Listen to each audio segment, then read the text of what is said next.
I guess the recording is in progress. You and I know each other from many moons ago. You were a graduate of NPTI. Like how long ago? Like what year did you graduate? 2014. 2014. And like since then, you've worked for a big gym. You work for Equinox, and you've also been doing private training, mostly online, right? I started private training in 2019, and then basically 2020 March is when I started online training. I've been doing Okay, it how about this? since then. Here's a good question for kind of like me to wrap my mind around how I can kind of present this to you in a way that's like most meaningful. Um, what has kind of like led us to the point to where you would like a refresher related to assessments, and what is something or perhaps more than one thing that you would like to get out of our session? Yeah, so I feel like I haven't had a refresher on the NASM assessment protocol since I took the NASM test. At Equinox, there was a lot of assessment protocol with the FMS. Yeah. And then again, that's been since 2018, since I've really been in like an educational environment with that. And I really just need a refresher on the little things, just like, what muscle groups are affected when certain compensations are happening, and what are the correctives that go along with those if there's like new stuff, because I've basically been using like my arsenal that's like minorly updated for like years without a lot of like fresh takes and like really like reinforcing all of the anatomy behind assessment. Yeah, that makes sense. More or less, what I've kind of gathered from that is, many years ago, you were kind of initially exposed to this, and then formally through training, you kind of got exposed to the FMS. But it's just been a while, and so you'd like kind of a refresher on back to basics, in part to maybe pick up some stuff that you maybe have forgotten or missed. But also just to kind of like hear it again from the outside, to some level of validation. Some of the stuff that we are going to be going over for sure is kind of like a rationale for looking at movement. So we can call it assessments, absolutely. But it feels like, at least for me, it's like a very stuffy term, like big neon sign, and it's like, oh, assessments. Oh, I guess I'm a trainer. I gotta learn about assessments. But really, it's like we watch people move. And I bet you have had this experience where you're like, oh, I'm having a tough time kind of cueing or communicating a movement. I would love to just be a ghost and just like go in your body and do the movement for you. So like we have also this thing about there's the person doing the movement and like what is their experience, and simultaneously we're like the observer looking at it. And so we kind of need a little bit of a framework for how both we, the observer, can, pay attention and do things that are actionable. But also as the individual performing the movement, how can they understand what they're doing too? And we'll kind of like break it down into just a very simple kind of system. And I've got a bunch of videos of clients that have done movement assessments. And so like way at the back end of this, we're going to be looking at just regular people, and you're going to practice your systems. Cool. That sounds perfect. Like just what I need. Do you have any questions before we kind of get into this formally? No, I don't think so. I am ready to go. Cool. If anything kind of bubbles up, interrupt me. I'll kind of leave some openings to kind of just have some conversation so that it's just fun. Cool. Thanks again for doing this. Yeah. And can you see my screen at all? I'm just seeing you. I'm not screen sharing with you. Okay. So I'll have to do that. Screen sharing. And how do I do that? If I go down to share screen, Yep. do I do multiple participants can? No. It says one participant can share screen at a time. Where Yeah. do So I just go? click share. If you click the green, you should just be able to share screen, and it'll ask you to share audio as well. Like that? Yeah. Cool. Okay, so here we go. This is a PowerPoint that I've used for my workshops. So it's going to have some like added slides in here that are kind of a little bit unnecessary. So I might just like skip some of those things. Cool. Here we go. So I mean, you know me, but like I've taken a lot of tests. So this is kind of call it my educational portfolio, where these are the NASM certifications that I have achieved over the years. And on the right-hand side, it just has my bachelor's background. And I'm currently, so this is, what is this, like March of 2023. So I am currently pursuing my master's in exercise science and health promotion. The reason I kind of want to bring this up is people are very different, but they're not so different. And people's lives are very different, but they're not so different. And something that I'm just very interested in are the similarities, call it common denominators, between unique individuals and their unique situations. But that's common across multiple kind of communities of people and situations. And you know, a lot of my test taking and academic research has kind of gone into that area. So we've already kind of gone over a little bit of this soft intro. Some of the things that we're going to be taking a look at today is essentially how movement works. Part of that is going to be the motions involved, but a big part of that are going to be the forces that ultimately produce those movements. And the big forces that we're going to be discussing today is just muscle tension. It can be very much more than that, but we're just going to try and keep it pretty local. So not only are we going to understand just motion with forces, we want to understand how things go awry. So we will look at things from a normal standpoint, look at normal function, normal structure. We'll look at normal function, which then denotes dysfunction. And dysfunction can ultimately lead to injury. So there's this sequence of logical understandings that goes from structure to function to dysfunction and then ultimately injury. Most people that you're working with have some kind of a nook and cranny that just kind of sucks on their body. You could call it an impairment or an injury or an ache or a pain, or if my grandmother would hear, she said it's a boo-boo.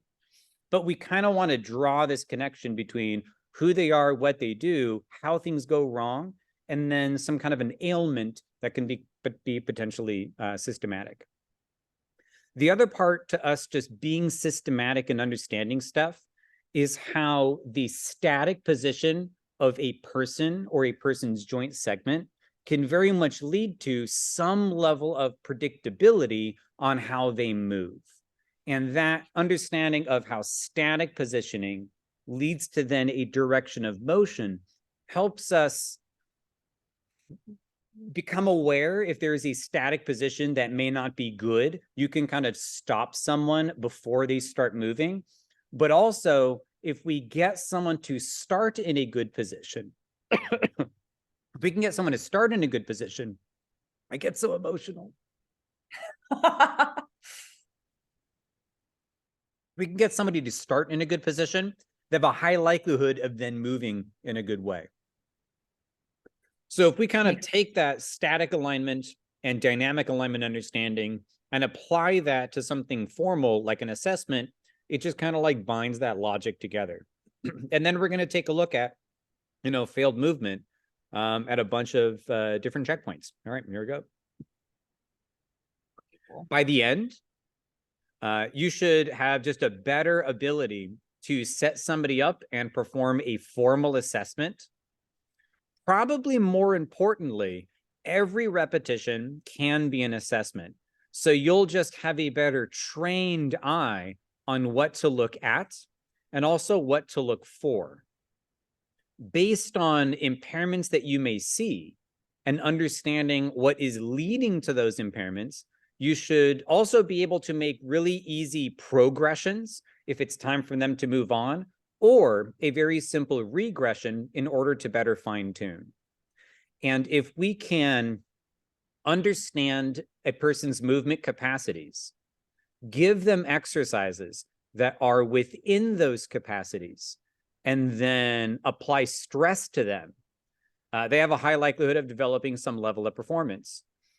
If we have difficulty becoming aware of or observing a compensation, then it becomes difficult to solve it in a logical way.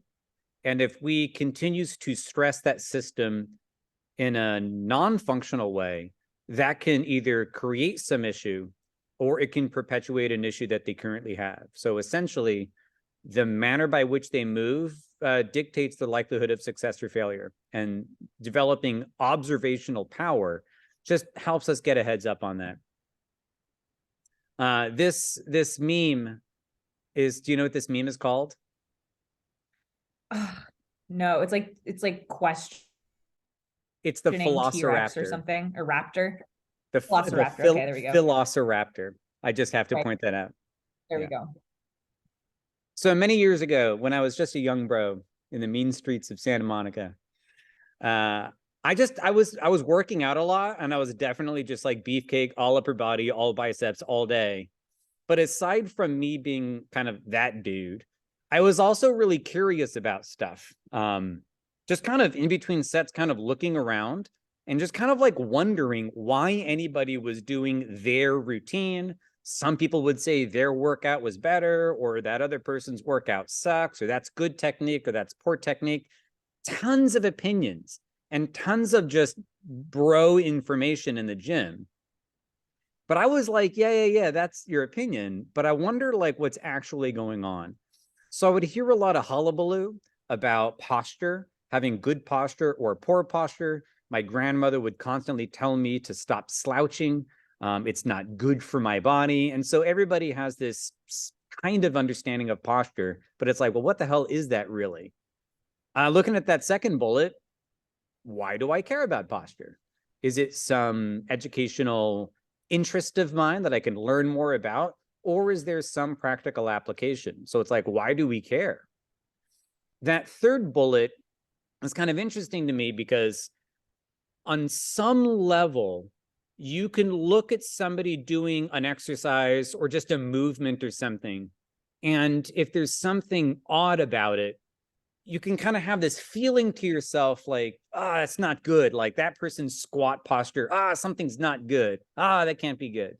But also, if you watch somebody playing sports, a high level athlete, or somebody performing dance, we place a very high value and premium on whatever good movement is.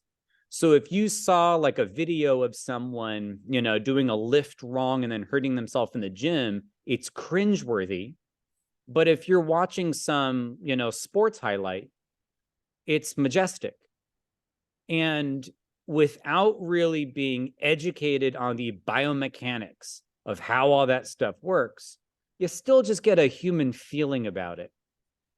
We want to go another step further and see if we can actually identify and rationalize what about quote unquote good technique makes it good, and what about bad technique makes it bad. We just want to kind of clarify using some of the big person words.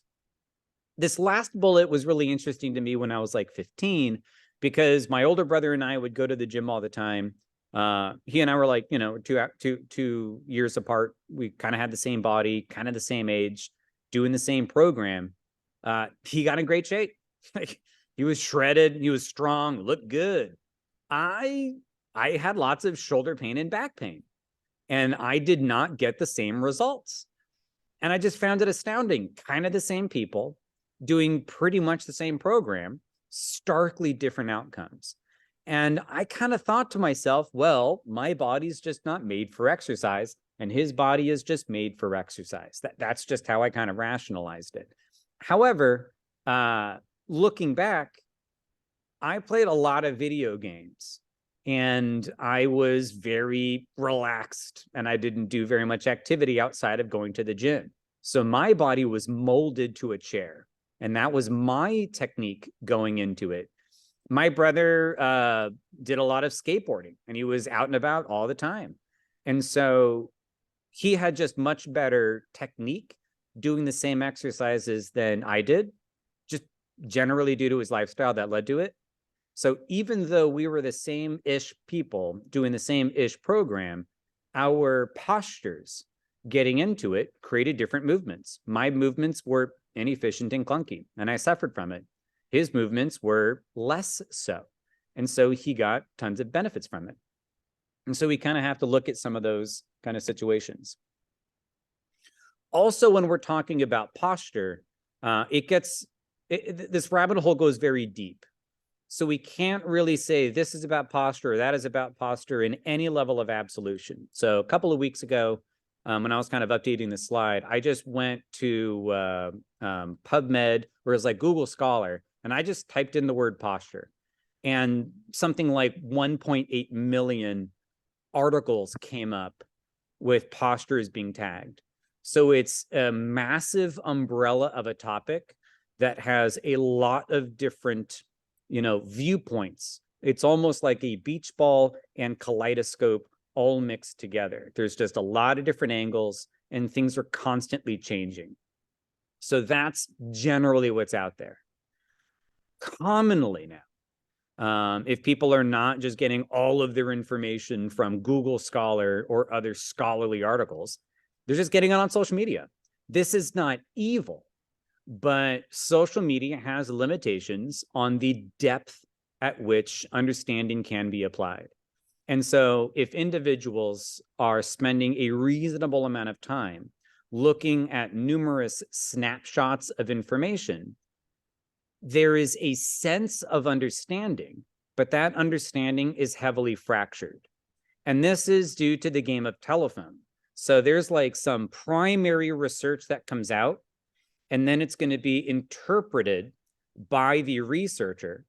And then that research is going to get posted online, and then it's going to be interpreted by a company, and then it's going to be interpreted by an employee, and then they post. And then finally, there's going to be, someone that sees it or reads it, but it might be quite clickbaity. There is a lack of nuance, and there's just a lot of problems with deep learning in any real way through the main way most people get snapshots of information, which is social media. So this presentation gives us an opportunity to kind of like iron out some of those wrinkles and just reapply some nuance back into something that is common, which is movement.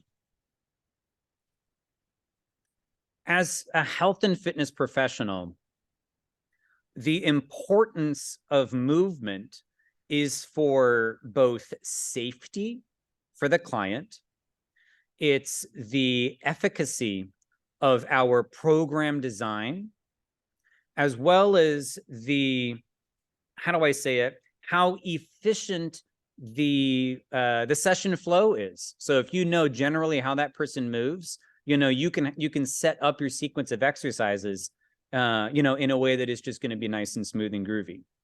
Most individuals just don't really move.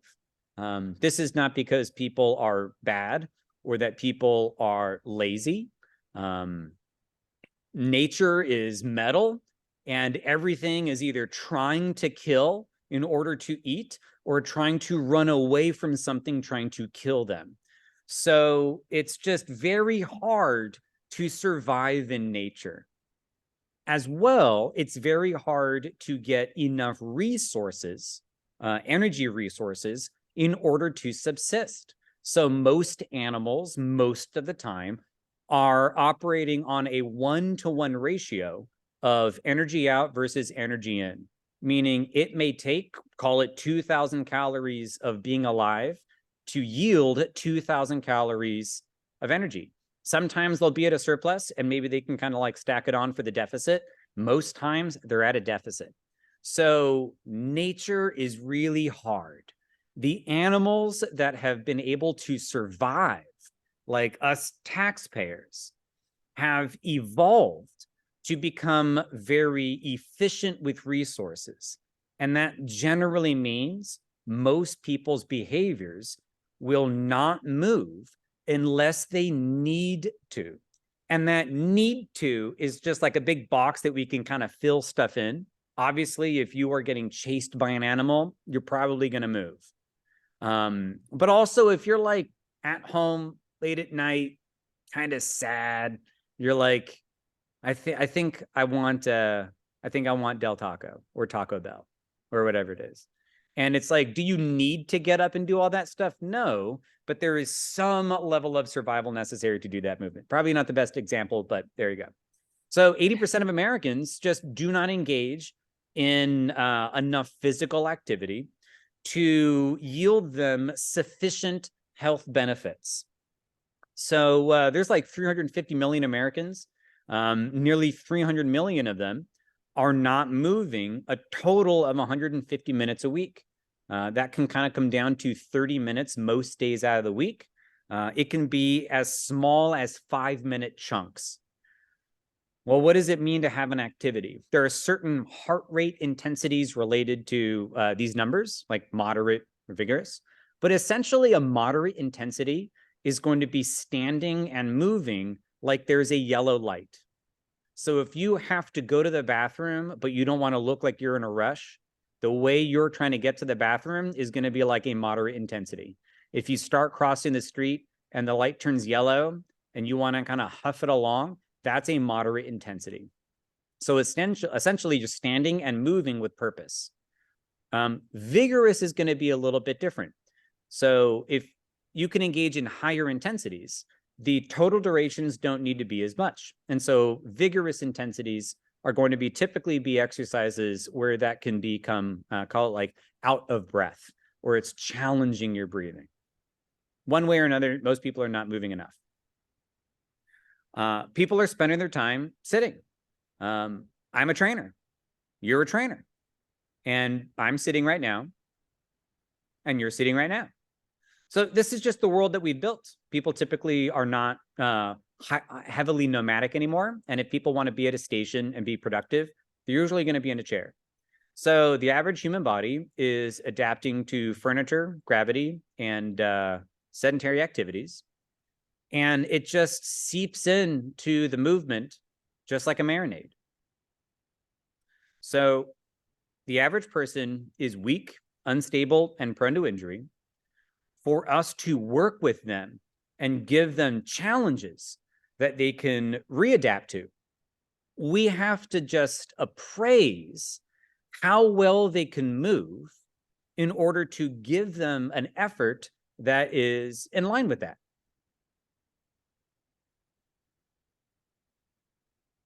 So now things get a little bit more, tricky and biomechanical, but essentially posture on our body is a global term that is dictated by the position and function of all of the components of the human movement system.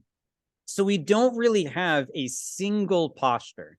You're made of a bunch of bones that connect at joints, and the position of the joints is a type of posture, skeletal posture.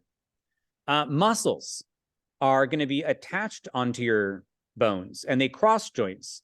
So the position or length of the muscles is going to be a muscular posture. Now, in a really weird way, the nervous system, right, your brain and really through the spinal cord and the peripheral nerves are physically attached on your muscles. Now, while there is no analog posture that the nervous system has, it has a digital posture, meaning the nervous system will make decisions, functional decisions, based on the position of the muscles. And the muscles, being that they cross joints, are predicated on the position of the joints.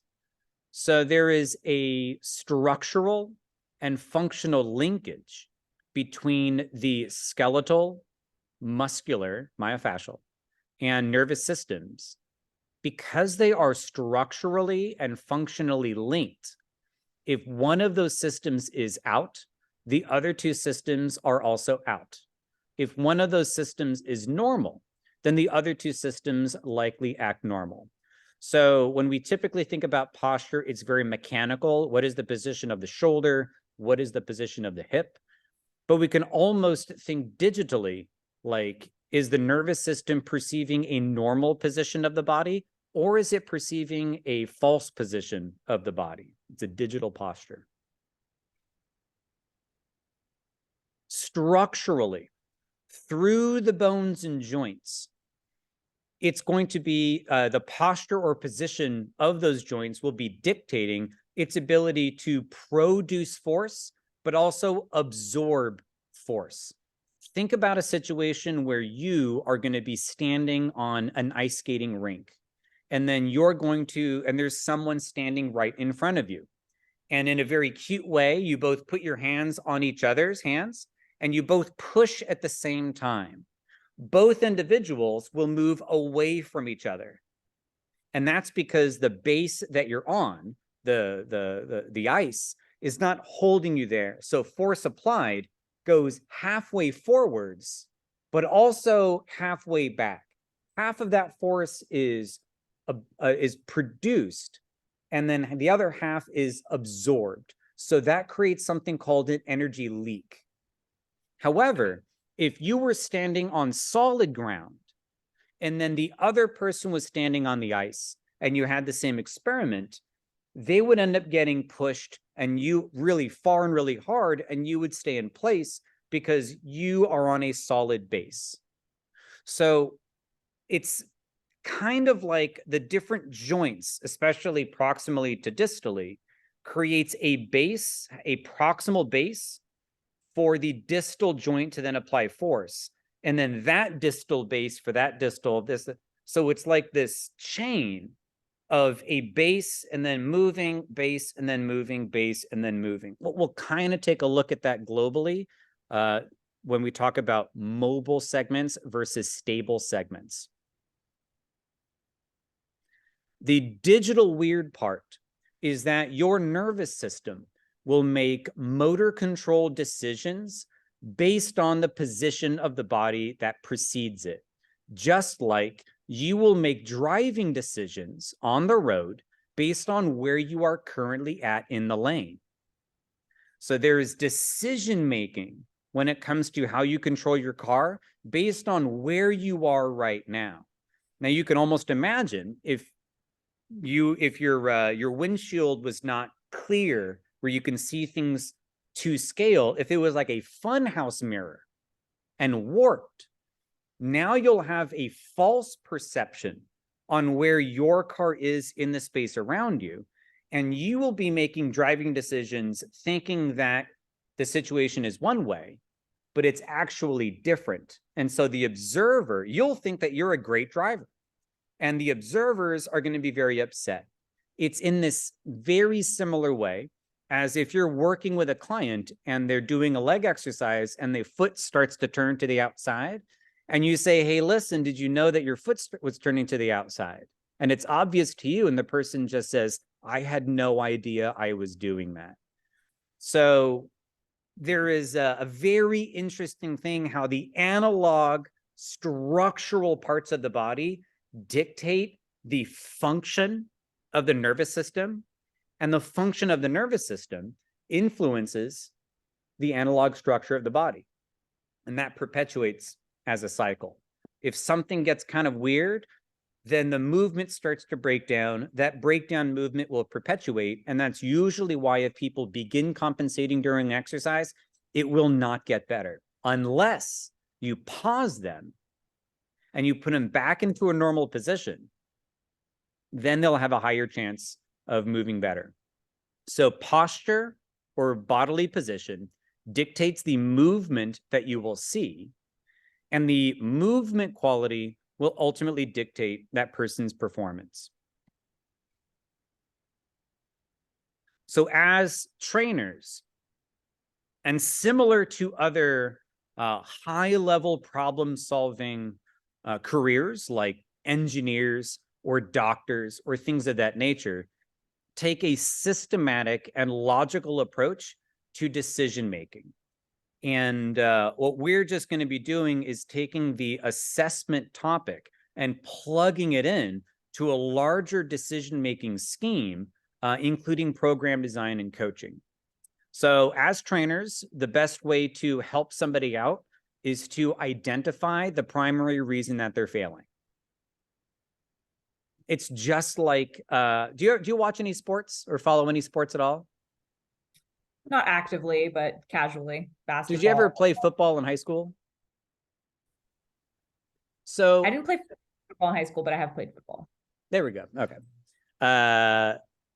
Did you, how about this? This is a dumb question, but just welcome to Learning with Mark. Would you agree to the statement that the goal of football is to score more points than the other team? Yes. And that's like most sports. The goal is to just score more points than the other team. Here's the problem. There's a whole offensive line. So, or defensive line rather. So really the goal is to overcome the obstacles. And that's where all of the strategy and all of the this and all of that, all the hullabaloo with sports is not really about scoring more points. That's a consequence of solving the problems, getting in the way of them. And so the best strategies just solve the problems the best.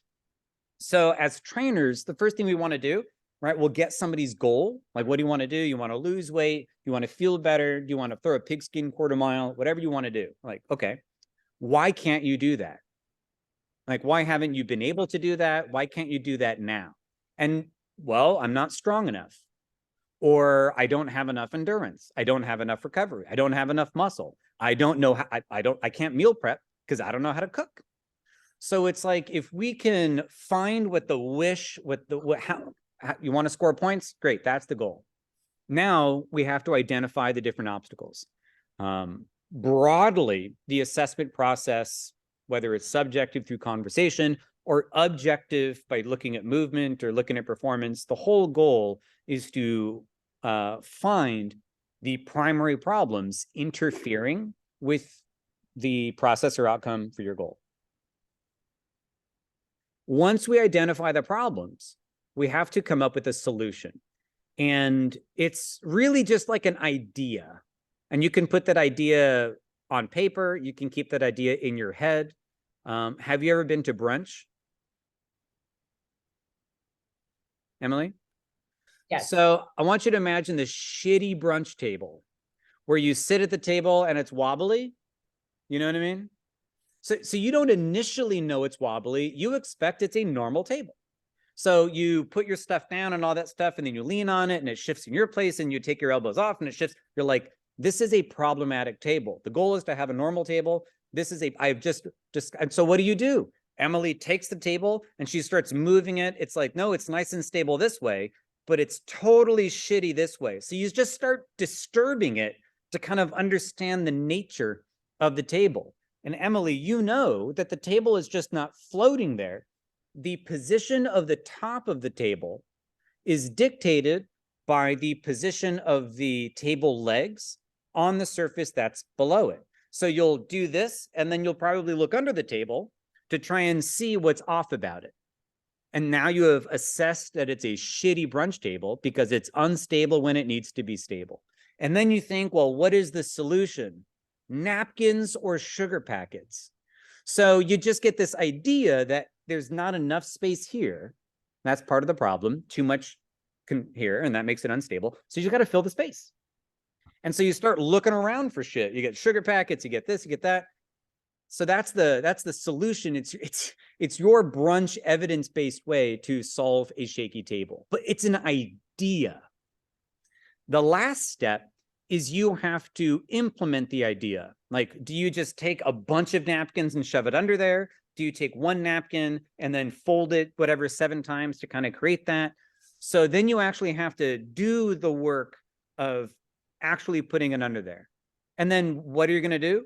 Reassess the table to see if it's any better. And often you don't need it to be a perfect table. It just needs to be good enough for what you're doing. So that's kind of what we do. It's like you find a problem, right? You just try this out, try that, take a look at movement, take a look at circumference, take a look at, right, what's your willpower, what's da-da-da-da-da. And then we just kind of get like this profile of that's okay, that's a piece of shit, that's okay, that's a piece of shit, that's okay. All that's okay stuff, you leave it alone. You look at kind of the stuff like the F's and the D's, and you're like, aha, that's some of the stuff that we need to take a look at. And then typically when it comes to movement impairments, there's some stuff that's too tight, and then other stuff that's going to be too loose or too weak. So the solution is to lengthen the tight structures, and the other solution is to then strengthen the weak structures. So that's just an idea.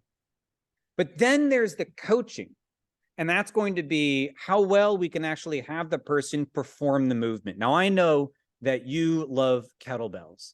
I know that's like a big part of just your joy in life. What is not a joy in my life are Turkish get-ups. And I'm sure that you have, maybe there's like a client that's like, you know, they have a problem just standing on a single leg, or you're like, hey, something or other, and they're like, I don't even know, I don't have feet. I don't know if I have feet. You're like, okay, great. But I want to learn the Turkish get-up. They're like, oh my God, that's like a complicated movement. So there is a perfect way to do the Turkish get-up, which you're aware of, and you could probably do. But then can the person do it? So you can almost imagine a situation where a person says, I have a problem, various types of, you know, hip pain, back pain, things like that. And we're like, what we got to do is kind of like just bring it all together. And a great exercise for that is going to be Turkish get-up. So you've identified the problem, you know, call it core weakness and like poor hip mobility. How do you solve that? If there's something we can do that requires a lot of hip mobility and core stability, that's probably a good solution. So your evidence-based program is to select Turkish get-up. But the real hard part is the implementation of that. So a person just may not be able to do it. Or there's like limitations with our coaching ability. So our session coaching is based on the program. And our program quality is based on the assessment. So there is a logic going down the list. But also, if you're just having these moments, and I still do, and I'm like, this person, I feel like I'm just coaching this exercise to death, and it's just making me frustrated and the client frustrated. I have to then like look at my program and be like, did I actually put this in the did I choose this exercise, and is this exercise based on problems that I have seen? And I have to kind of like stress test my own exercise decisions, because I still sometimes fall into exercises that I feel are really, really good, but they just don't match the person's abilities. And there's no amount of coaching that can have somebody do a U-turn on a street that's shorter than their turning radius. So it's not a coaching problem. It may be a programming problem. You know, do you have any questions or commentary so far? No, following along. So now let's kind of look into this idea of muscle imbalances for a little bit. And then we're going to see how the concept of muscle imbalances will kind of like manifest on just, you know, regular folks. So we have this model of a joint and muscles. So we can see this two-dimensional figure here, and then we'll have muscles on either side. This is a really good and simple model for joints because joints can move in opposing directions. So you can call this flexion and extension, or internal and external rotation, or abduction and adduction. We just have a joint that can move in opposing directions. Now, joints can't motivate themselves. If you see just bones moving themselves, that's really spooky. Call Ghostbusters, not good. Muscle tissue produces pulling force. It cannot push, it cannot twist. It only pulls. So in order for joints to move in opposing directions, we have opposing sets of muscles. We can stay away from the specific names of muscles right now and just refer to them based on their job. So if the joint moving in this direction is flexion, we can call this muscle a flexor. If the joint here is extension, we could just call this muscle an extensor. So you can generally refer to a muscle or a group of muscles based on the joint motion that they provide. Just like when it comes to football, is it helpful to know the names of the different football players? Yes. but it's probably more helpful to know what their position is. And you could literally just say, here we have, right, the linemen, here we have the tight ends, here we have the quarterback. And without actually knowing the names of the players, you can still understand football.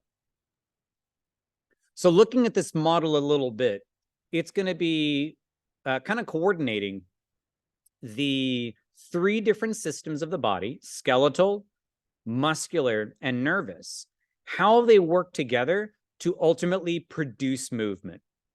So we mentioned that joints, or the bones of the body, connect and they create movement. So if you see movement happening in the middle of a bone, call an ambulance. Like, that's not good.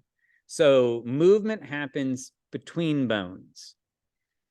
Muscles cross the joints, and when they contract, they'll influence the movement or stability of a joint. And this is done in part through a length-tension relationship.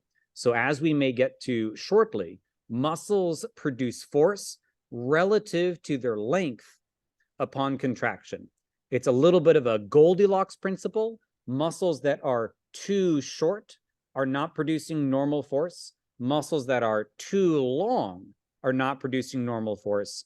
There is kind of this middle zone where muscles will be producing the most force. So yes, muscles produce force, but the mechanical force they produce is very much based on the initial length when they're contracted. In the middle, we have the nervous system, and that recruits groups of muscles in order to spin a joint. So if you've ever kind of spun a quarter, you know that you kind of need one finger at the top of the quarter, one finger at the bottom of the quarter, and then your fingers have to move at the same time in order to create spin. Or you and I are both Jewish, so if we have a dreidel, it's true. If you have a dreidel, you'll hold it with 2 ends, and then you'll have to turn your fingers in opposing manners in order to create a spin. So most of the joint motions that happen on the body is going to be rotary. There is a spinning action to it. And so we need not a muscle to produce force at the joint. We typically need groups. And the manner by which the joint moves is dictated by how the force is distributed across numerous muscles. So that's what force couples are. It's groups of muscles that, when contracting, are able to spin a joint. Here's where my descriptions become a little bit rough, so I'll do my best. Below that, it says optimal sensory motor integration. What that means is, if the nervous system has an accurate perception of where the body is and what the body is doing, it can then produce an accurate motor response. This is like a feedback loop. So you were probably driving your car, and I would imagine that your car is in tip-top shape.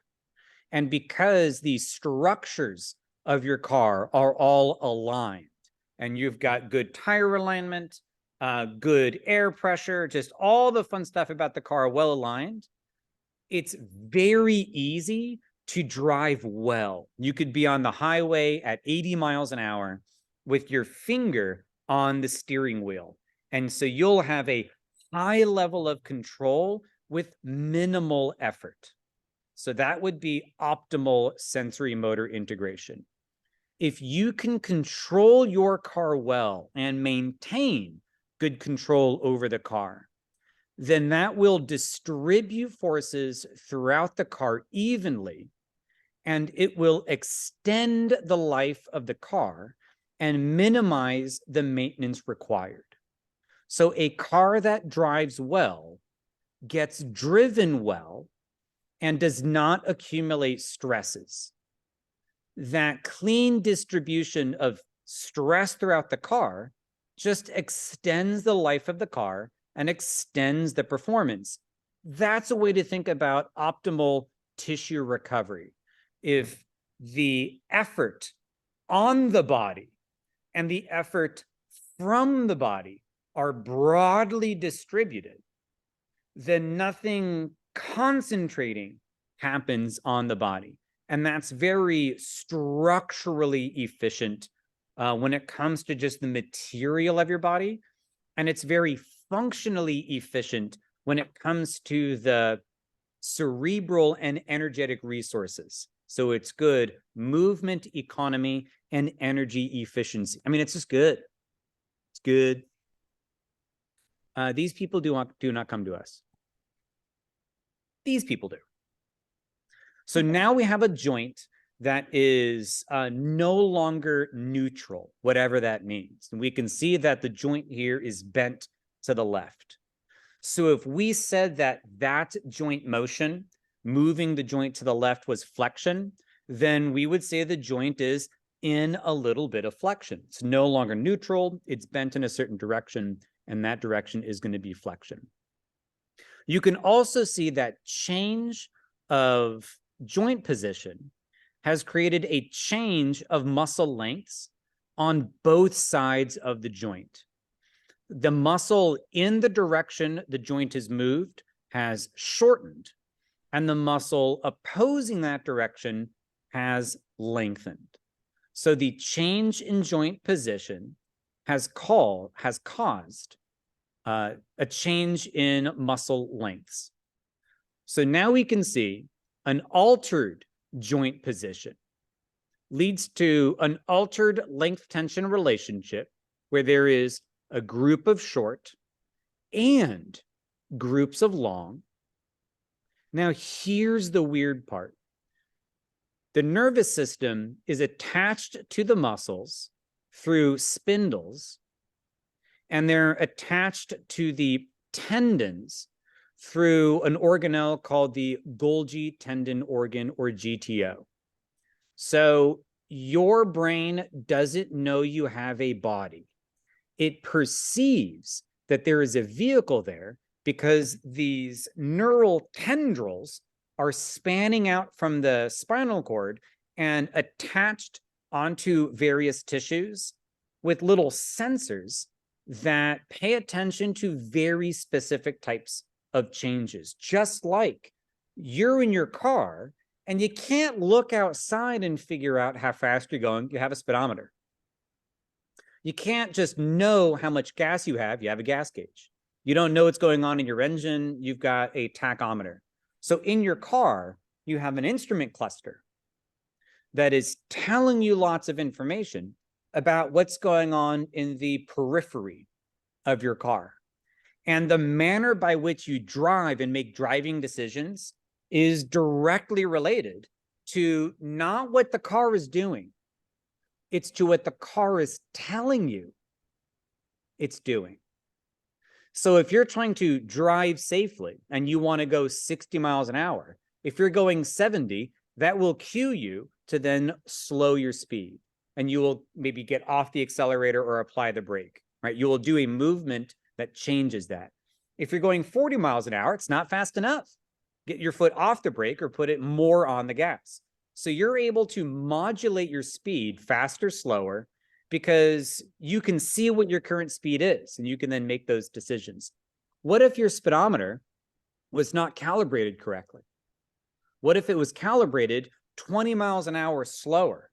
So you will think that you're going the speed limit, 60 miles an hour, but you're actually going 80. And then you just keep getting pulled over, or you keep having these problems. And you're like, I don't know what the problem is. I'm going the speed limit. I'm doing everything correctly. But really, you're making great decisions on bad information. You're not a bad driver, Emily. You're just getting bad information. If you then recalibrated your speedometer, automatically your driving is going to be much better. In another way, we talked about this, the windshield, and you can keep your distance between yourself and the vehicles around you because you can see it. Have you seen on mirrors, side view mirrors, it says objects may be closer than they appear?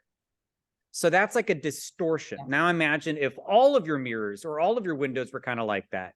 It'll seem like the cars are like further away. And so you'll make driving decisions thinking, oh, I've got plenty of space. But really, they're a lot closer. And then you get out of your car and you're like all dinged up and all bummed. And you're like, what's going on? I feel like I'm driving really, really well. And it's not because you're a bad driver. You just have poor perception or poor sensory. And that sensory quality is making a driving decision. And that driving decision also then goes back because you have to pay attention constantly. So if we have a body position that is not normal, whatever that means, the nervous system will have a false perception of it, which we'll kind of get into. That false perception will then create poor movement quality, which then creates more false perceptions. So people that are quote unquote uncoordinated in movement, not clumsy necessarily, but it requires very high effort to move poorly. That's essentially what altered neuromuscular efficiency is. And it's not happening solely because the person does not have technical expertise. It's because if some muscles are in a shortened state, the nervous system becomes hyper aware of it. And if other muscles are lengthened, then the nervous system becomes poorly connected to that. And that creates this weird distorted view of what's going on with muscle length and muscle tension. And then now we're moving in weird ways. That no longer evenly distributes forces, it concentrates it. So instead of a bunch of muscles working together, it's only some muscles overworking. Instead of now the joint spreading the stress across its entire surface area, like the knee joint, if then the knee joint is in like that, that increases pressure kind of like on the outside there. So if we have altered force couples, muscle recruits, some muscles work too little, causing other muscles to work too much. Also, that alteration of muscle force around the joint causes then the joints to move in a wonky and limited way, and that can cause joint breakdown. So we can kind of learn this from the top down, kind of like dominoes, right? The first domino falls, and it's a sequence of events. But more importantly, people will complain of things related to this. My neck gets really tight. My arms get very tired. Some people have body issues. And then to understand, we kind of have to go backwards. We go, oh, this muscle is getting overused because you're moving in this way. And you're moving in this way because some muscles are tight, some muscles are weak. So if we clean this stuff up, then it'll improve the sequence of events that come down here. So people get aches and pains typically because they move poorly, and they move poorly because they have muscle imbalances. Clean up the muscle imbalances, they move better, they feel better. So there is a this is the weird stuff, but it's super interesting. It's a neuromechanical problem. So when we're talking about the muscle imbalances, both the shortness and tightness on one side and excessive length and weakness on the other side, those structural and functional characteristics is just kind of like based on what's going on that we're going to discuss right now. So shortened muscles tend to be too quick to contract. So in the group, it's like with football, if some of the players were positioned a little bit closer to the starting line than others, and they'll have a tendency to keep going before the person says hike. Right? They jump the gun too fast, too early. Other players are too far behind the line, and they're starting too far after hike. So imagine in a normal way, everybody's lined up evenly, and all the players on the line will start their job at the same time when hike gets called. If people are too far forward, they're a little bit too quick. And if people are too far back, they're a little bit too late. The plays involved require people to be at the right place at the right time. So if some people are starting too fast and other people are starting too late, it's really hard to coordinate a play. So muscles in a shortened position are overactive, or they tend to contract a little bit too quickly. But mechanically, it's still relatively weak. And if we tried to make the joint move in the opposite direction, the tightness here is going to restrict it. So there are problems with the joint getting pulled in this direction, and there are problems with the joint going in the other direction. So tight hip flexors limit hip extension. Tight plantar flexors limit ankle dorsiflexion. Tight shoulder internal rotators limit shoulder external rotation. So joint motions can be limited due to muscle tightness on the opposite side. Going to the other side, lengthened muscles are slower to contract. They're late. Sometimes they're referred to as being underactive. They have a relatively weak contraction, low motor unit recruitment, and just the signal is kind of late. It's tardy to the party. They are also producing poor force because they're not neutral. And the weakness of these muscles can create the inability to stabilize a joint. So I want you to almost imagine if a joint was in this position and you wanted to put something on top of that, like load it, it'll end up kind of falling in this direction more. And this muscle that should be countering that movement can't produce enough force. And so it continues going in that direction. So That short muscles, yeah. Like overhead position, right? Say that again.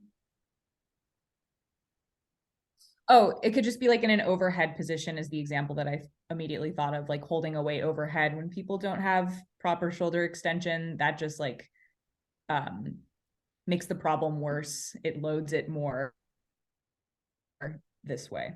That's right. So if we were to kind of like break down muscle imbalances around the shoulder, where a person may have tight shoulder extensors like the lats, which limit flexion, but also because they can't get into flexion, they're flexors, but really the scapular muscles that have to upward rotate, so the scapular upward rotators, they can't pull hard enough.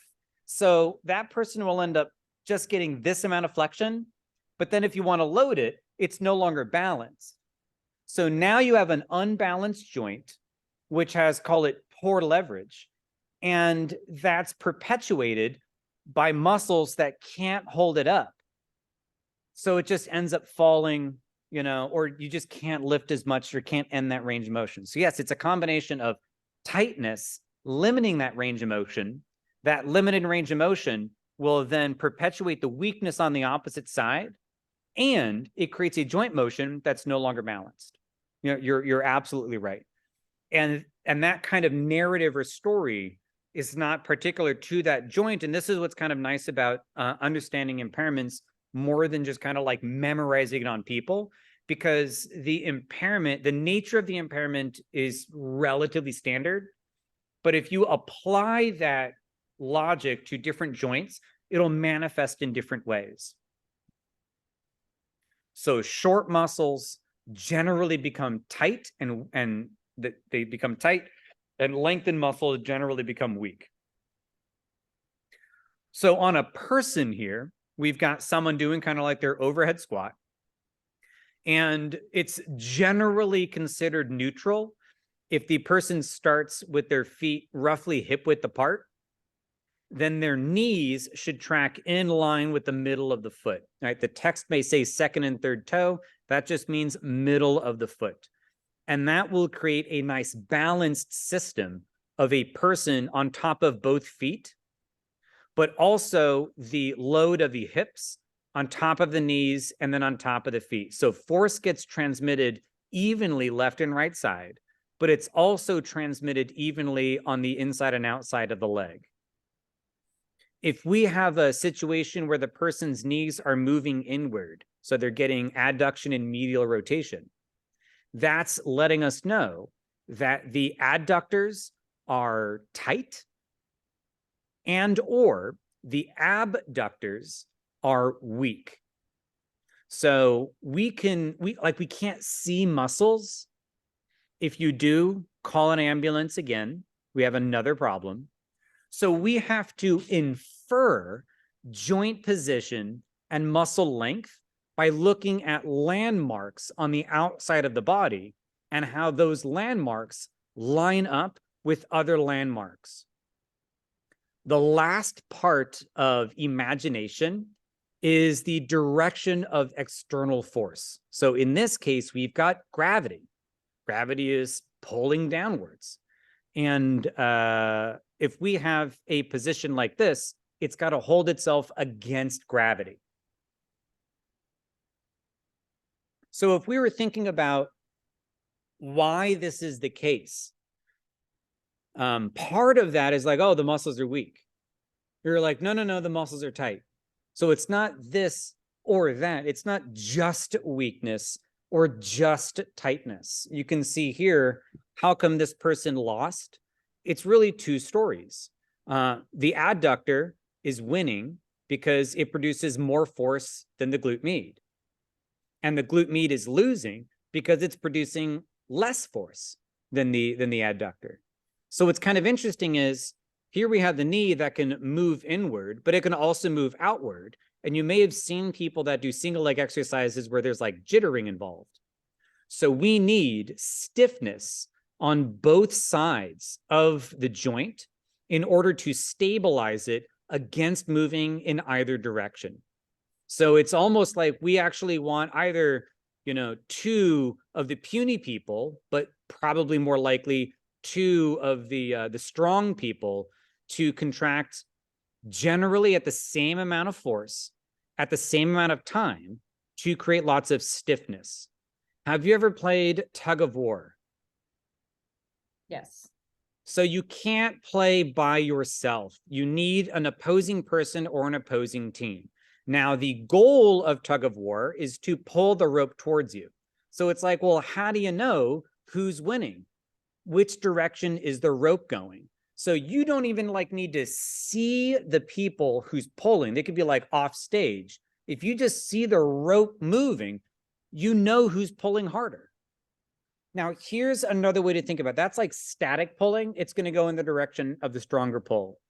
But from a strategic standpoint, people play tug of war. They're going to pull and then relax and then pull real hard. So there's kind of like this onness and offness from both sides. And sometimes you will see the rope kind of not all the way going in one direction or all the way going in the other direction. It just kind of like jitters generally a little bit one way, a little bit the other way. Does that imagination kind of make sense? So that is because not only are there differences in forces being produced, it's differences in the timings of those forces. So if we want someone to be on a tightrope, kind of like walking from one end of the rope to the other, we need it to be very stiff and stable. And if we have people on both sides of varying strengths, and based on those varying strengths, there's varying kind of recruitment of that pulling, the rope's going to not only be inconsistent, but it might be floppy. And so that's what happens on a lot of people, where on both sides of a joint, whether it's the adductors and abductors, or hip flexors and hip extensors, or pelvic anterior tilters or pelvic posterior tilters, we just have joints and joint segments that have to move in both directions, but also stabilize against moving. And it requires co-recruitment of stiffness on both sides of the joint. And people that have movement impairments, they have an excess of stiffness on one side and insufficient stiffness on the other side. And that can create a bias in the direction that joint wants to go, but also poor coordination, which you can see it when somebody is just wiggly. And you've seen when people just get better at exercise, if they go from wiggly to solid, then you can load them. But if people are wiggly, you just can't load them. So now we're moved on from the concept of muscle imbalances, and let's kind of go through these observations. You're made of a lot of different parts, a bunch of bones, a lot of stuff. We want to pay attention to where most of the action happens. So there are 5 kinetic chain checkpoints, or at least NASM uses 5 kinetic chain checkpoints. These are typically load-bearing. We've got the foot and ankle complex, the knees, the lumbo-pelvic hip complex, the shoulders, and the head and neck. So when we're doing different exercises or even different assessments, we'll just practice scanning different kinetic chain checkpoints for normal movement. And then if we don't see it, we should be able to identify the impaired movement. And the impaired movement typically has probable short and long muscles to it. There are surface level objective things that we're trying to see. Compensations. Did the feet turn out? Did the knees move in? Is there a low back arch? And a lot of these, questions you can visually see and then check a box. There are, I like to think of it a little bit more like an iceberg, where there is a lot of other things that you can glean from the movement. One of it is going to be the amount of movement that you're seeing. So if you set 5 people up for a squat and you just tell them, hey, just squat the height of a chair, you'll see some people going down and up just a little bit, and then other people kind of going ass to grass. So without being actually told how much to move, you'll just see how they interpret that. So you can kind of see how much somebody's doing some of these movements. Whether it's restricted or just technical, or there's a familiarity to it, that's also a good heads up. There's also the quality of movement, which is kind of connected to the amount of effort involved. Think about quality is in terms of, are they owning the movement? Are they kind of very slow, pensive, eyes wide open, looking forward, kind of stiff? Or are they moving in a very smooth and controlled format? The phrasing that I like to use is, are they owning the movement or not? There's also symmetry. You may notice both arms fall, but one arm is falling more than another. Both knees are moving inward, but one knee moves inward more than another. So there may be bilateral compensations, but there's an asymmetry in the magnitude of the compensation. You may also just notice poor overall patterning, meaning that's kind of like they just are unfamiliar with it. There's a poor technical expertise to it. I've sat in a lot of chairs. I have very rarely had to sit in a chair with my arms directly up overhead. So while a human being does a squat quite often, to go to the bathroom or what have you, they may not squat with their stance neutral and their foot neutral. And it's highly unlikely that they try and do it with their arms directly up overhead. So you can just kind of look at the shoulder, what's the shoulder going on, LPHC knee for overall qualities there. Something that I pay a lot of attention to is going to be the amount of effort involved. A person that squats regularly, you could set them up, say, let's squat the height of a chair, and they'll be doing their squats and having a conversation with you. Like they'll talk to you about the entire time.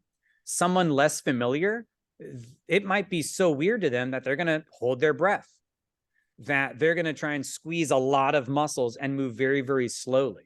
So you can almost kind of pay attention to how much effort is involved in the movement, from low effort to high effort, and of what qualities are connected to it. Sometimes you will see very low quality movement done effortlessly. A person will very smoothly move poorly.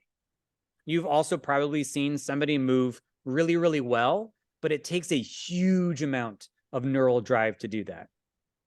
Lastly, it's like somebody comes in, they're like, okay, I've got some low back pain. We're like, all right, we're going to go set you up for movement assessment. And then, did you feel the pain?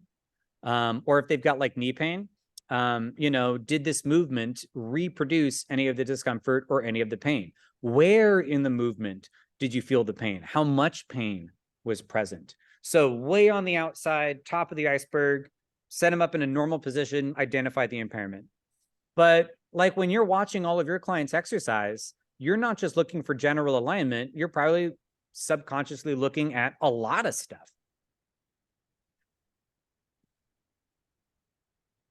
There's a phrase that I like to use. It is not my phrase, but I like to use it, which is the train moves in the direction of the tracks. So there are a variety of ways that people can present themselves that can lead to then faulty movement. In the NASM text, it's taken a couple of them out. In the newest edition, the 7th edition, there are more static postures that are mentioned, but these are the biggies. We've got lower crossed syndrome that we'll take a look at, upper crossed syndrome, and most recent, it used to be called pronation distortion syndrome, but now it's generally referred to as pes planus distortion syndrome that you can see here. So upper cross syndrome is characterized by the shoulders that are typically going to be in front of this medial line. So it's going to be anterior to the medial line. The head will be forward. So instead of the ears being in line with the acromion and then really ultimately in line with the ankle, that the head is forward. Commonly, this is referred to as just standing in a slouched manner. I work here in the Bay Area. There's a lot of tech here. So I've had a lot of clients that just sit all day long, long hours, things like that. And they're kind of molded like this. So the back is going to be rounded, and that generally takes the head forward. So to not look down, the head generally lifts up. So looking at this for just a moment, we need no memorization. All I'm connecting is there is a deviation from normal when it comes to the thoracic spine, shoulders, neck, and head. And that deviation of cumulative joint positioning creates cumulative short muscles and cumulative long ones. Now, these lists are not in opposing pairs, but you could do it that way. The subscapularis is an internal rotator, it's short, so that's going to create length out of your external rotators. If your protractors are short, then your retractors are going to be weak. So there are like these relationships between the opposing relationships, I should say, between muscles that are in the short list and muscles in the long list. This gets a little tricky, but essentially, if you're bent in one direction, it's really easy to continue bending in that direction. So a person that is protracted may protract excessively. So if you try having a person that is really rounded forward and they try and row, they may start tipping a lot more frequently. Or if someone is in cervical extension like that, when you have them do push-ups, they will want to kind of lift out, or if they do chest presses, they kind of want to lift out using those muscles. On the other side, we have insufficient range of motion. So if somebody is protracted, it's not listed here, if they're protracted, they're going to have a tough time retracting.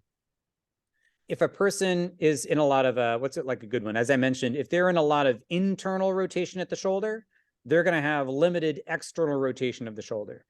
If they're having excessive spinal flexion, they're going to have insufficient spinal extension. So if they're bent in one direction, which is a terrible group, then do you listen to One Direction?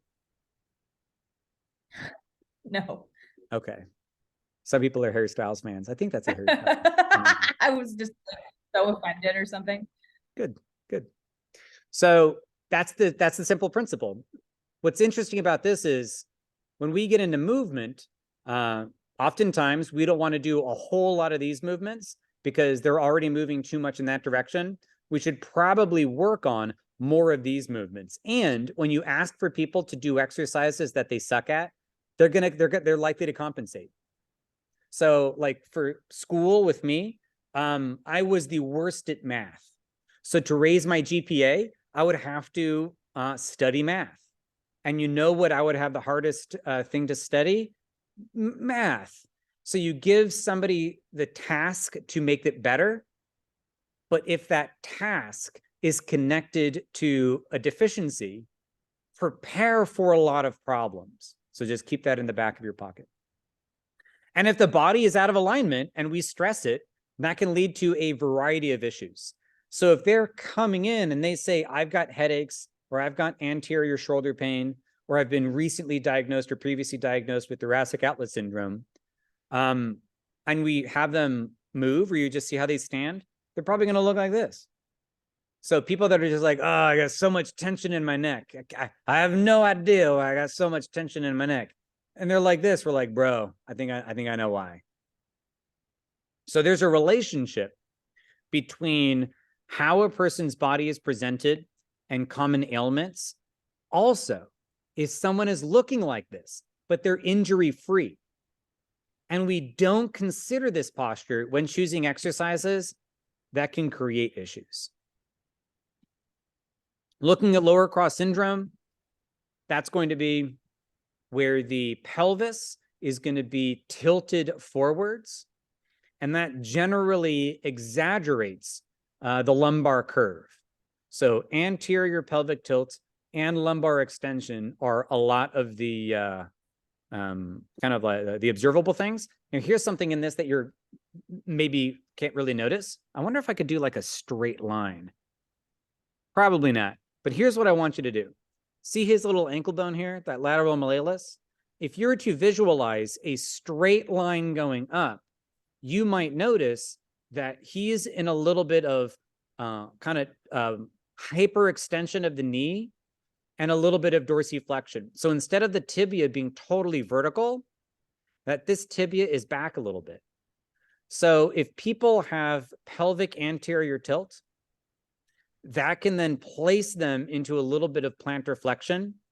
But also, if people have tight plantar flexors, that kind of gets them to lean back a little bit. So the pelvis has to tilt forward to counter it.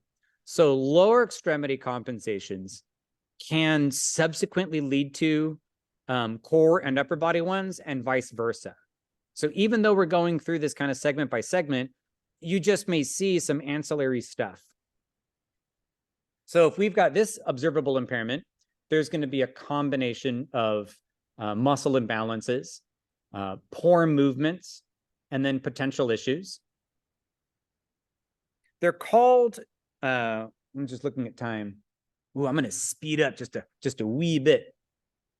But they're called crossed syndromes because if the pelvic girdle and the shoulder girdle roll forwards, then opposing quadrants of muscles will lengthen and opposing quadrants of muscles will shorten. So it's like pelvic girdle rolls forward, it changes the fabric length of the muscles around it. And then if the shoulder girdle rolls forward, that changes the fabric lengths in quadrants around that. So it's also kind of nice is, yes, there are all these muscles and yada, yada, yada, but it doesn't really matter. If they're rolled forward here, somehow we have to unbind them, roll them back. If they're rolled forward here, somehow we have to unbind them and roll them back. And there are certain exercises that are going to be tuned to unbind them based on their problems. And then other exercises tuned to tighten and unroll some of this stuff. Some exercises generally work better than others. Lastly, we've got the legs that collapse inward. So this can happen in and around the feet. So the feet that turn out and then arches collapse can take the tibia and femurs with it, but also up here at the hips, if the hips can't hold the femurs in place, the femurs will roll inward, taking the tibia and the feet with it. So there's a relationship between, call it ankle mobility, foot stability, and hip stability, and how that keeps the knee in alignment in between. And then if you see somebody that presents generally like that, there are probable muscle imbalances here, excessive and insufficient motions here, and then aches and pains. A big one to kind of pay attention to with kind of lower extremity is like people can have foot and ankle issues and low back pain. But it's like, well, which is it? And instead of thinking about chasing pain, we just identify the impairment. So it could probably be a foot and ankle thing leading to low back pain. It may be a lumbopelvic thing leading to foot pain. So we don't deal with pain. We deal with poor alignment. And it's likely and helpful that realigning them will reduce some of those pains. Cool. So now getting into the assessments, you at Equinox, you did an FMS, and that looks at, I believe it's 7 different movement patterns, and it scores it. Generally, I think it's kind of like from 0 to 3, and then you get your score out of 21 at the end. There are pros and cons. In my opinion, there are pros and cons to doing the FMS. It tends to be a little technical for the average person. And to call it time consuming is really not that, it's a little mean. But it's just a lot of different things where you kind of want to just take a snapshot of movement and then verify some of those movements with other smaller exercises. So the NASM overhead squat is really great to look at total body mobility and stability. There is a lot of relevance between observable impairments that you can see and the muscle imbalances caused from it. So they've seen people that do the overhead squat and then the knees move in. They'll do range of motion assessments on their adductors and manual muscle strength testing on the adductors. And it'll verify, that there is tightness of the adductors and or weakness of the abductors. So it takes a look at a lot of different things at the same time. Now we're getting into the system of what do we do? You can only identify something that is wrong or impaired if you know what is normal. So we need to have some type of a normal reference point in order to identify something that is altered. So with each of these things, we're going to look at what normal motion generally is, and then you'll be able to observe the impairment. Once you identify the impairment, like the foot did this and the face did this and the whatever is going on in the ear, then you'll be able to look at lists and charts, and I'll say, hey, listen, these things are probably tight. These things are probably weak. So is memorization helpful? Sure. But, I've got an encyclopedia. I've got a dictionary. I've got a calculator. I don't memorize my times table. I just look it up. So it's kind of nice. You can just like make the observation. And then if you're just like, I wonder what that is. If you've made a good observation, you can very easily find what the problem is. So the overhead squat is generally looking at dynamic flexibility. That is a fancy way of saying how much that person is moving. So this lady is squatting this amount. I have people much more mobile than this, and they squat deeper. And I have people much less mobile than this, and they squat much less. So if someone is like squatting like a quarter, then telling them to go ass to grass is probably an overreach. But if someone can squat all the way down, then you're like, I know I can select an exercise that allows us to do that. So it just kind of appraising how much somebody's moving helps you to kind of start selecting exercises that require that amount of movement. When we go from an upright standing position like this, call it balanced, so she's got a little arms fall, doesn't she? To then a bent position, the core muscles and pelvofemoral muscles need to increase in force. So essentially, this is going from a low force output position on the core to a higher force output position back to a lower force. So if people go from this position and it's nice and neutral to then kind of a squat, and on her, you can kind of see a change or an increase in that lumbar spine. It's like this really minor thing. Then there's something about that core that's also not working. Balance is kind of an interesting one. You definitely don't have a problem with this. Many people do not. But if you take the average person that's kind of like not used to squatting and then having to stand back up, most people when they squat, they'll just go and plop down onto whatever it is, like the sofa or, the toilet or something like that. But most people don't squat and then second guess themselves, where they may come down and at the bottom, they may almost fall back. Or on the way down, they'll kind of load forward and then they go onto the toes and the heels come up. So you can kind of see if that center of gravity gets shifty, anterior, posterior, or even left and right. And lastly, it's taking a look at overall neuromuscular control. This just means control. You could say like mind-body relationship, but she looks like that she's done this before. I would say the difficulty level for her is like a 2 out of 10. I'll show you some videos of people where you're probably going to be like, yeah, it doesn't look like they're in very much control. Sir or ma'am, did you know that your knees were moving inwards so much that they were touching? No, I did not. Like, okay, not in very much control. The setup for this is to remove that person's footwear, or they do it, but everybody's service is a little bit different. You can keep the socks on. This person is not wearing socks, but socks are going to be totally fine. We generally want people to be absolved of their footwear because that's a lot of extrinsic stability, and we want to see what's going on with intrinsic stability. Also, shoes have a heel to it, placing people into a little bit of abnormal plantar flexion. Taking that heel off puts them into like a neutral and natural format. And then arms straight up overhead. We'll look from the front, from the side, and we can look from the back. From an anterior view, we're generally looking at the feet and the knees. You can look at some other stuff. So you can see here that she's kind of like arms are falling a little bit with the elbows flexing, but you can generally see frontal and transverse plane motion from a frontal view. Laterally, we're going to be matching the trunk angle with the arm angle and tibial angle. So there is just a parallel alignment between the trunk and the arms and the trunk and the shins. So anterior, you may notice that the people's feet may turn to the outside. You may also notice that the knees move inward. From a lateral view, you may notice that the lower back arch exaggerates. You may notice that when the person just brings their arms up overhead, they'll arch their back to make some room. So don't mark it down yet, but if someone is arching their back before they begin, you just bet yourself that they're going to be arching their back when they do the movement. But you're going to be looking for an exaggerated lower back arch. So you'll see it move into that arch. You may also notice an excessive forward lean where the trunk angle will intersect with the tibial angle.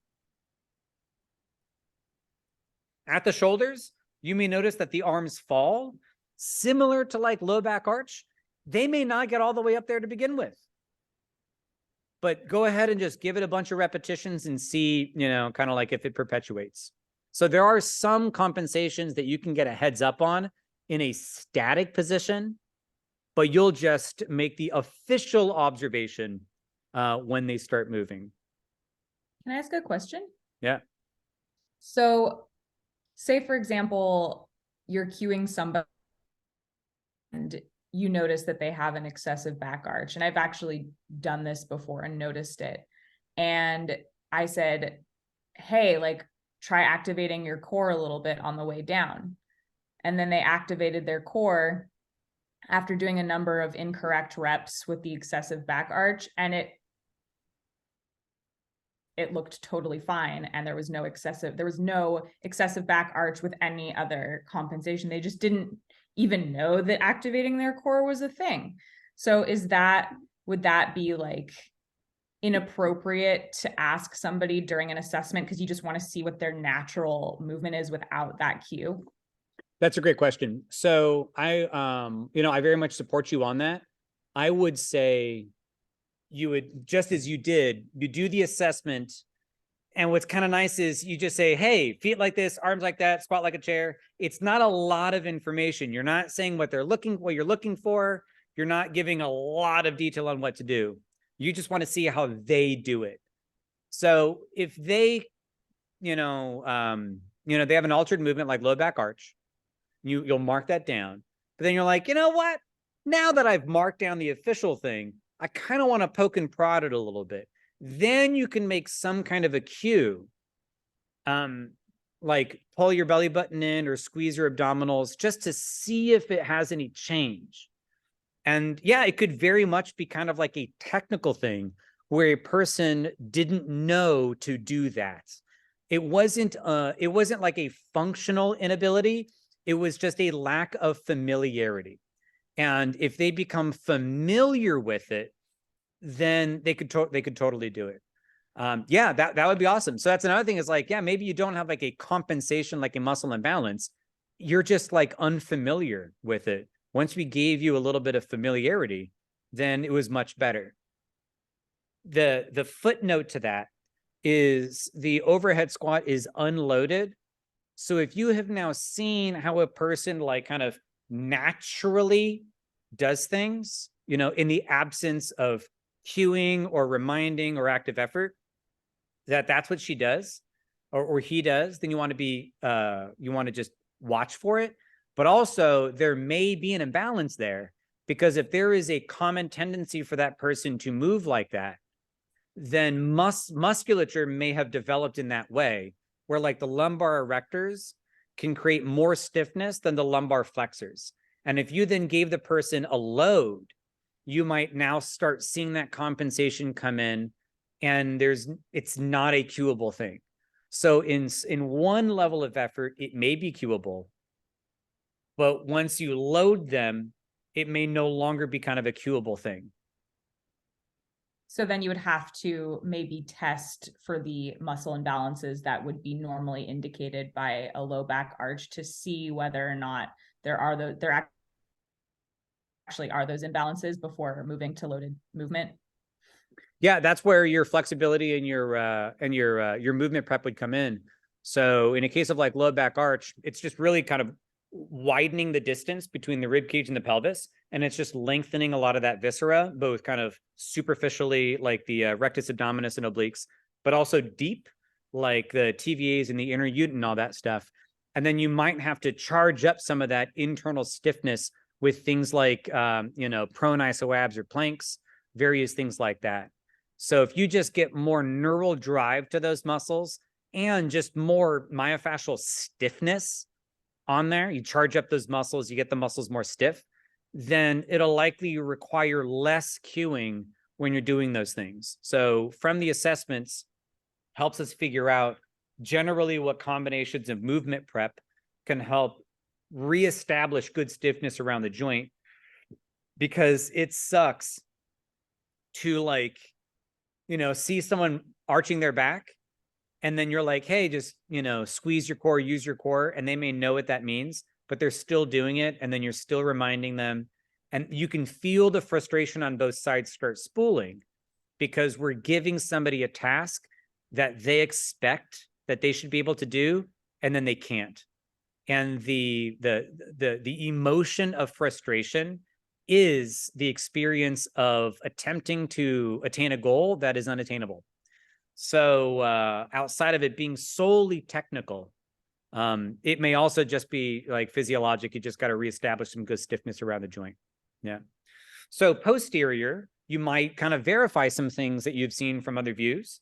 You might see that the arches fall in, the heels rise, and that the pelvis may move from one side to the other. So there are charts that just help us out with this. You're looking at different angles, at different checkpoints for different problems, and then you can mark it down. I no longer do this exclusively. I just record all of the assessments that I do, because I may forget some of the intricacies of what I've seen.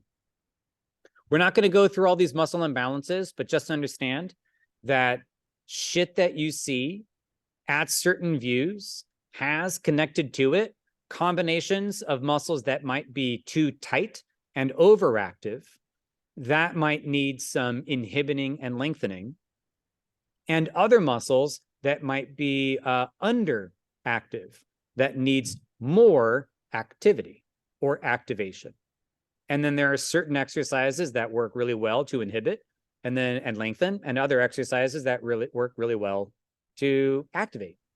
What we want to avoid is excessive activation on muscles that are already overactive.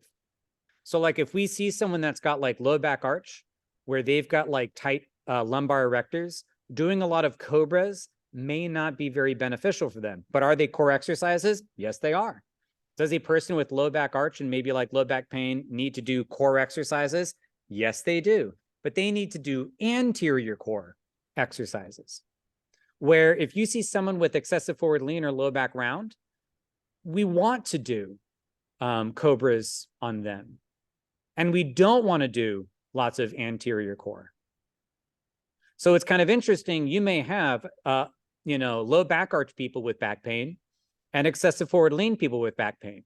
They both have back pain, but they exhibit different, they have different muscle imbalances that get manifested in different ways.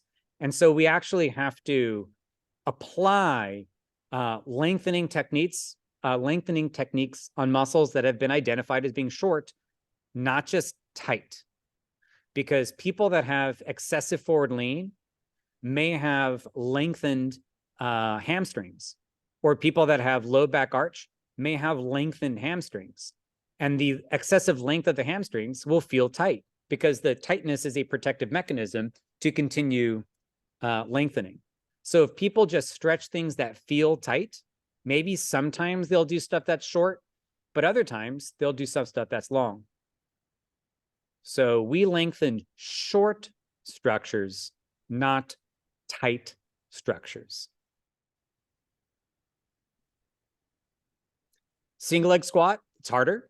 You place somebody onto a single leg that requires their body weight on one stance, but also it's going to be a lot less stable. So you're still looking for kind of the same stuff when they're doing their squat. How much are they moving?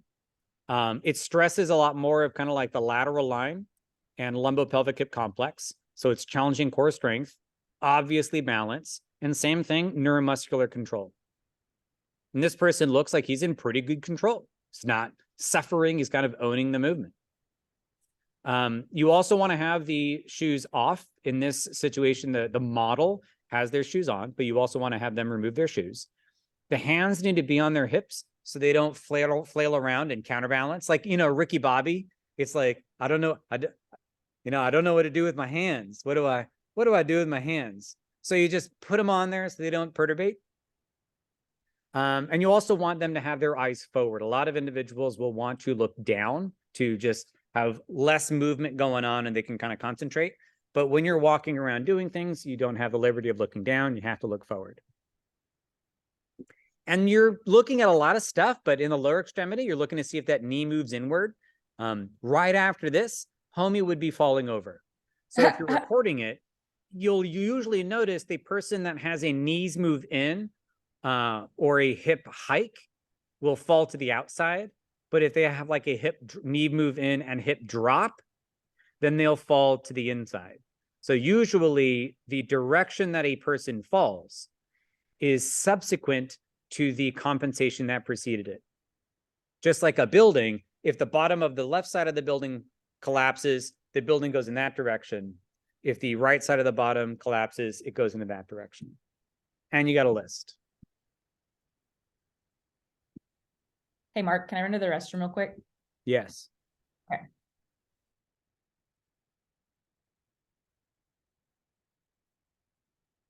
think I just paused this, right? All right, so now we're going to look at some case studies, and I'm going to be asking you some questions. And I need you to have available that list that I emailed you. So this person's going to do an overhead squat from the front, and you're looking at it from the front. What should the normal foot and ankle and knee alignment be?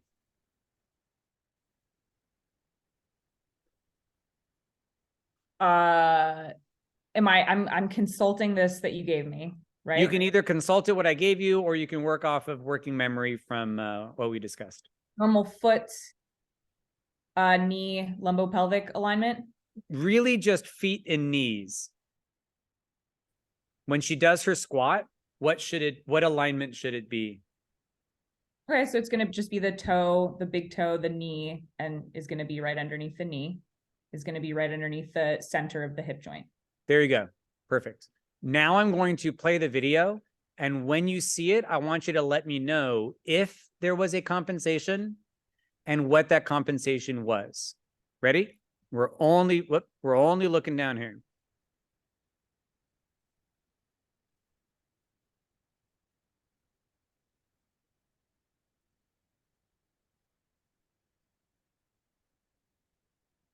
Is there an example playing? Yeah, you can't see that? No, I don't see anything. Do you see anything on my screen at all? It just says examples. Are you kidding me? No. That's not fair at all. You're like waiting. I'm just like, I don't see anything. I know. I'm gonna edit this out too. How do I gotta go. It just says examples. Yeah, I gotta go to the other dealio. All right, that's very good to know. Yeah. Do you see a lady? Yeah, now I see a lady. Oh, wonderful. So we've got normal position, compensation, and then after that, reading from the list, I want you to just read out the short and the long muscles. So you've already mentioned that normal alignment should be that the feet stay in place and the knees stay in line with the middle of the foot, second and third toe, stuff like that. So now here we go.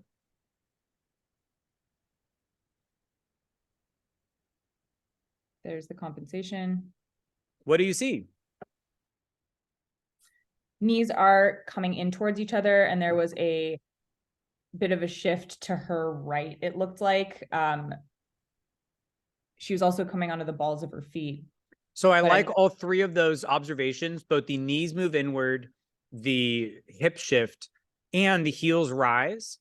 From an anterior view, I want you to try and keep your observations very specific to kind of the compensations that is listed. That's not to say that you can't have a kind of movement moment where it's like, oh, I think I'm seeing some other stuff. Yeah, I'm seeing some other stuff, but I can't really see it. So that's the stuff you want to put in your back pocket for other views. So knees move inward. Looking at that table or chart, can you give me two muscles that are short for knees move in and two muscles that are weak? Two muscles that are short might be the adductor complex and the bicep femoris short head. Probable underactive muscles are glute med, glute max, and the VMO or vastus medialis oblique. That's right. So one way to kind of discern with functional anatomy, it's like, how do you know that, right? It's like we see the impairments and then you give me these list of muscles, like, seems like a good list. I'll trust the list. Something is blah, blah, blah overactive, something blah, blah is underactive. What's going on? So we go back to like the function of muscles as well as joint motions. So when we see the knees move inward, so something like that, that is going to be femoral adduction and internal rotation. That is the joint motions. It's not on that list. And tibial external rotation. So you have tibial external rotators that are tight, like that biceps femoris, and hip adductors that are tight, like the adductors. The gluteus medius and the gluteus maximus are also abductors and external rotators. So if you see the joint adduct and internally rotate, then you know the abductors and external rotators are weak. So the missing step here is like, with the compensation, what was the altered joint motions? And we can say like foot turn out, knees move in, but like the fancy talk is tibial external rotation, and then, femoral or hip adduction and internal rotation. And the manner by which the joint moves denotes the altered function of muscles. So that's why, based on those compensations, those listed muscles are present. So now we're going to look laterally, and you're going to be looking at the lumbopelvic hip complex, as well as the shoulder complex, and you're looking for certain alignments. So what would be normal technique or normal alignment from a lateral view? It's going to be arms and torso are parallel to the line made by the shins. Yes, 100% correct. So let's see what happens.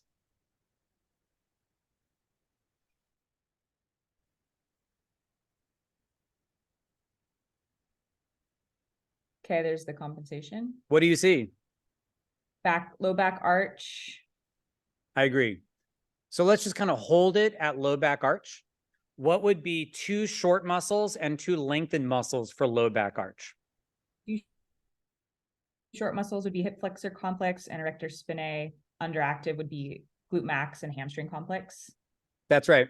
So the hip flexors are here and they pull the hip up, but they also pull the pelvis down. And the lumbar erectors are here. They pull the spine into extension, but they also pull the lumbar, they pull the backside of the pelvis up.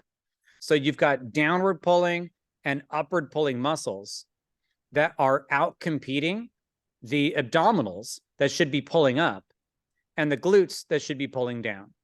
So there's a bunch of global muscles that should be kind of co-contracting to keep that sucker in place. But her anterior pelvic tilters are just producing more force than the posterior pelvic tilters. So it goes in that direction. Now, here's kind of a funny thing. Let's go back to kind of like movement quality. Look at her feet. So and you'll notice when I say, okay, go now squat, there's no audio here, but you'll notice because she starts playing the piano with her toes.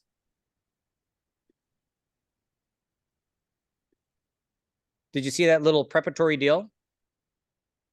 So that's kind of an example of, I put her in a static position that is normal, but then once I said, okay, now squat, the first thing that her body wanted to do was find more stability. So her toes were seeking it. And so if the toes start moving around, that kind of tells me that there's other stuff that's not really working because the nervous system is trying to find stability somewhere else. So like there are these little tells in and around the foot or the stance, or sometimes when people squat, their pinky toe comes up, and those are going to be much smaller and more subtle inconsistencies of control that are manifestations of control deficits elsewhere. So now we're going to look from the back. And from the back, we pretty much look down here at the heels, you know, foot and ankle complex, and generally around the trunk.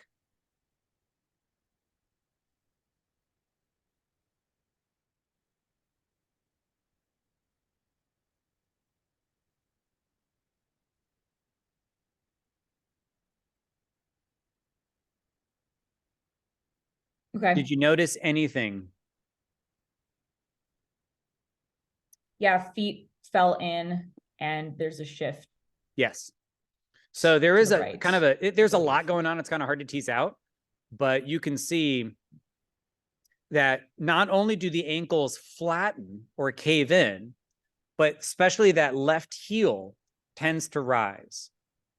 And that is representative of that weight shift. Now, the question is it the weight shift causing the heels to rise, or is it the heels rising causing the weight shift? Ugh, they perpetuate each other.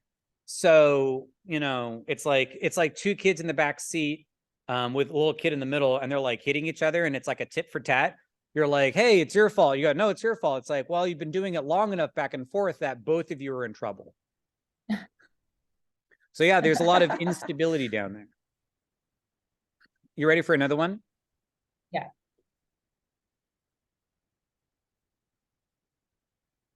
Whoa. All What do you right. see? Pronation of the feet, shift to his cave in. If you had to pick one of the compensations that was the biggest, what would it be? Knees cave in. Yeah. So also kind of in your mind, you may notice a number of things, but really kind of pay attention, or just pay the most attention to the stuff that pops. Looking laterally, the person is yet to start, but you could probably already tell something that you're going to notice, huh? So what do you already see? Arms are falling forward, and it looks like he has a little thoracic outlet. Yeah. So you can see he's got a little bit of like a kind of like a sway here, kind of sticking his belly forward.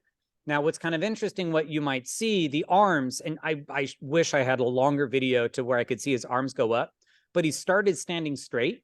As the arms went up overhead, they got stuck. So to finish the movement, he was going into some excessive extension at the spine and extension here. So he's going into sway back to try and complete the movement there. So let's see what happens when he squats.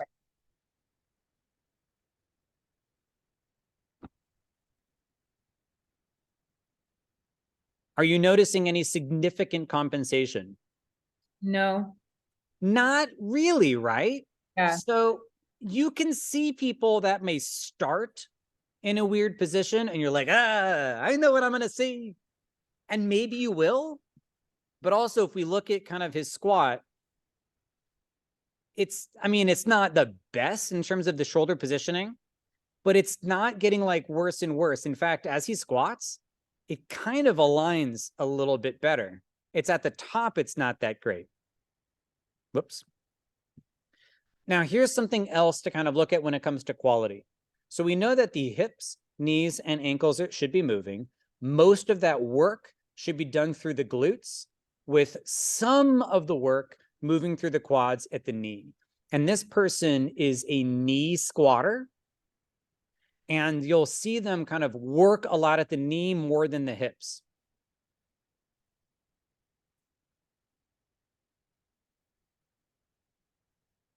So yes, their hips are moving, but a lot of the work is happening by driving through the knee. So even though it's not part of the formal compensations, we can kind of tell that, you know, his glutes are not really working because those knees are moving inward. So we know there's some kind of a glute problem. Boy, I wonder how else that problem is going to manifest. And laterally, you can't see kind of in a still, but there's a lot of knee movement. And he's got a lot of, he had a lot of knee pain, a lot of stuff going on. So now we're going to look at this. This is going to be our last person. Looking anterior. So we're setting up in a nice neutral position. I think I've got some audio on this. That audio is currently playing through my headphones. So that's not helpful, but that's okay.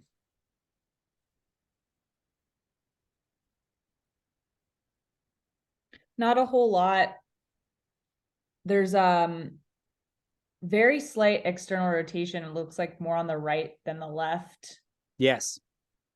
So if we take this end position and then bring it to our beginning position and we just kind of like go back and forth, like you can see how it goes from one level to a little bit turned out. Yeah. And I also like the asymmetry that you noticed where her right foot had a tendency to deviate a little bit more than the left foot. So yes, there is feet turnout, check that box, but a little bit more on the right than on the left. Yeah. Now, even though we're paying attention a lot down here, secondarily, let's just take a look at the arms above. And man, I wish, hold on a second. I'm just going to turn my Bluetooth off so I get the sound back. Chair. Okay. Oh, yeah. And then feel free to start squatting the head of a chair. Arms are You want to bent. keep your arms nice and straight. I know it's like a weird, you're like, oh, this is hard. Let's do two more. So she knows that her arms are not straight. Some people, they're like, I have no idea. I have arms. And some people are like, yeah, I can't do it. Can't do it. Like, that's okay. We're just moving through it, you know? So what's kind of interesting, and you'll see it a lot more in the posterior, is it starts pretty straight. That right arm is kind of abducting a little bit, but it's when she starts squatting, you'll notice that there's going to be a drop in the arms and then a bend in the elbow. And then feel free to start squatting the head of a chair. So bend straight. You want to keep your arms nice and straight. I know it's like a weird, Eyes are also oh, this is hard. Well, I'm kind of standing over here. That would make sense. Yeah. Do two more. And Whoops. let's do 5 squats. So great question is, it's like, why, how come they're starting straight, but then when she squats, it bends? So this is a situation that is for another time to kind of get together, where there's not enough core stability, proximal core stability.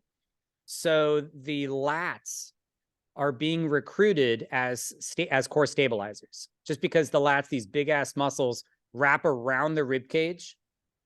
So if we're not getting enough inner stability, it'll pull from the lats, and we know those lats are going to be, you know, shoulder extensors.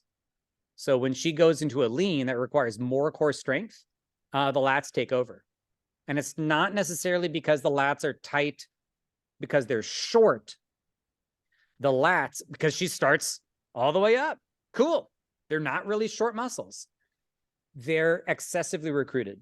It's too much lat stiffness that comes in. So a big part, kind of like train that, are dead bugs. So if you do dead bugs, that requires a lot of anterior core stability while the arm eccentrically flexes up overhead. And so it allows you to do that. So laterally,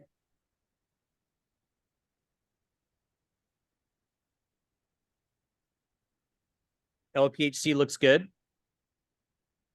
Nothing too crazy. Yeah. And But now we're getting to reps like 11 to 15. Set her up nice and neutral. feel free to begin.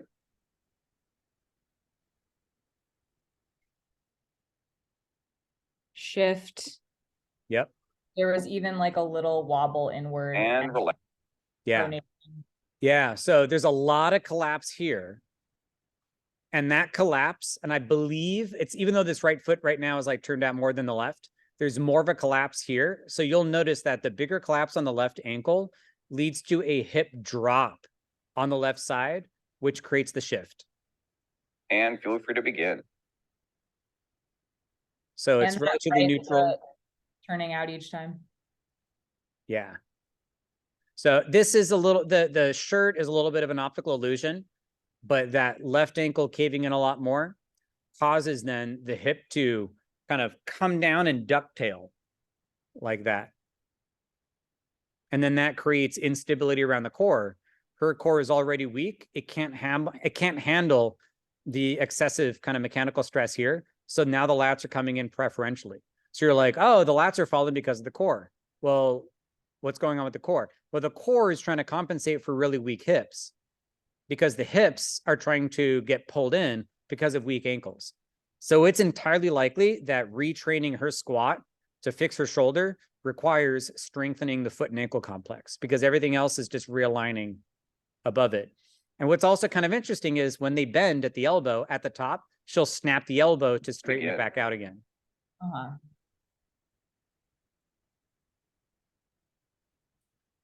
So it's just, you could say like, hey, on a sliding scale of like incredibly controlled to poorly controlled, I would put her closer to the poor control scenario. But it doesn't look like she's struggling during the squat. It's just that she's just poorly controlled with low effort. I want you to squat the height of the chair. Yeah. So we have kind of examples of like before training and then after training, you know, by choosing exercises based on the impairments that are seen. So the big things for him, even though you could like look anterior, is I say, bring your arms directly up overhead. He's got upper cross. He works in programming.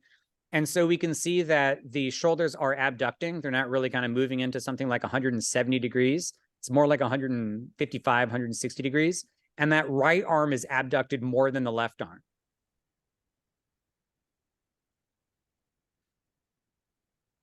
And also you can see that similar to the other lady, that the elbows are bending because the lats are coming in for the core. Looking again, kind of in the lower extremities, there's no compensation to witness, but it's just a little bit like a baby deer. You know, it's kind of squirrely. And that creates like this inconsistency on the rest of the body because now all these other systems have to like flash on to kind of cover it. So that's what makes it like a very high effort, low quality movement. We worked a lot on his lats and also on the levators just to get him a little bit straighter. So does he still have an arms fall? Kinda. Is the asymmetry of the arms fall still present? Yeah, like his right arm is still more abducted than the left arm. Less so. So just remember, you're not trying to fix people's posture and you're not trying to correct their posture. You're just trying to make it better. So better is good. So let's see what happens. I mean, this is going to be generally okay, but let's look at just the stability quality down below. it's just a little quieter. There's less noise. You know, if I put this on repeat, which I'm not, but you could just kind of see that there's just less wiggle here and there's more wiggle here. And once we iron that out, we can now load them. When we're looking at the single leg squat before and after. So once again, not crazy compensating, right? But we put him on an unstable base, single leg, and everybody just loses their mind. So he's just not very controlled. He's going top, bottom, without really kind of experiencing the space in between. So you can see he's almost kind of sneaking up on his squat because he doesn't have the stability there. So he has to sneak up on it. But if he compensates somewhere down the line, that center of gravity moves in, the whole structure falls. And then we look at him now. He's also got like 10 pounds more muscle on him, so that's also helpful.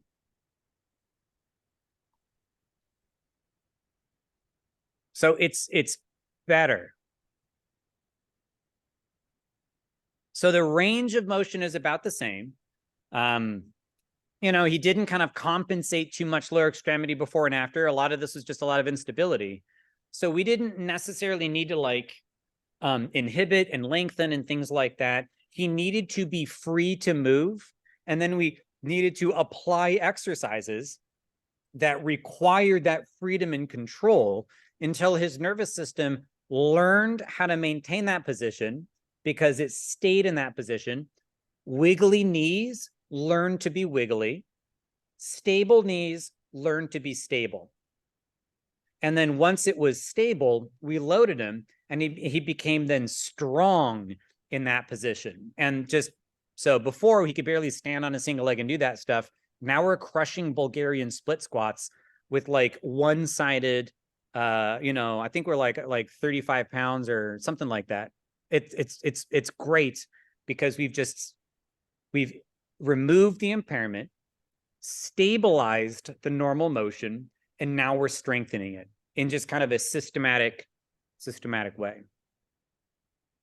And don't worry about Imagine this. if you're going to take. Okay. So that's me in a nutshell. That's assessments.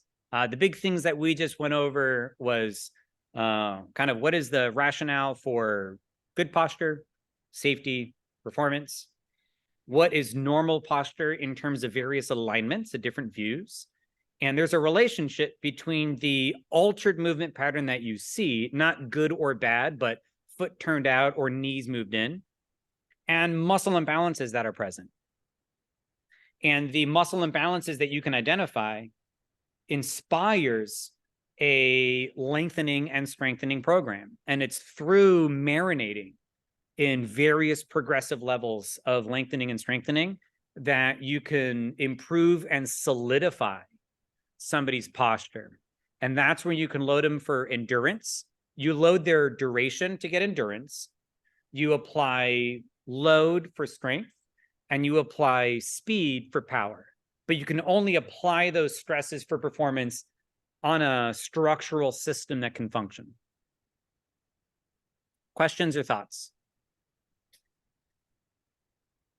Where would you suggest that I, start in creating a proper corrective exercise protocol based off of the squat assessment? Do you have a specific client in mind? Sure. It's always helpful to have like a specific case, like making a program for like an actual person, but using either your CPT or did you ever do like the corrective exercise stuff? Did, but it was like 8 years ago or something. It's okay. Human beings haven't evolved since then. Not that I'm aware, but taking it systematic and like, okay, what is the normal position the person needs to be in?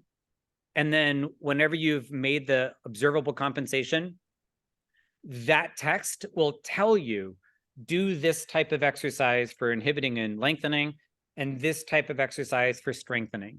So that's just kind of like the systematic way you want to practice that. You'll notice pretty quickly that it's like insufficient, because you're like, you mean I have to do like a squat curl press with like everyone? Like, I don't understand that. Taking classes, either like online classes or programs on functional anatomy.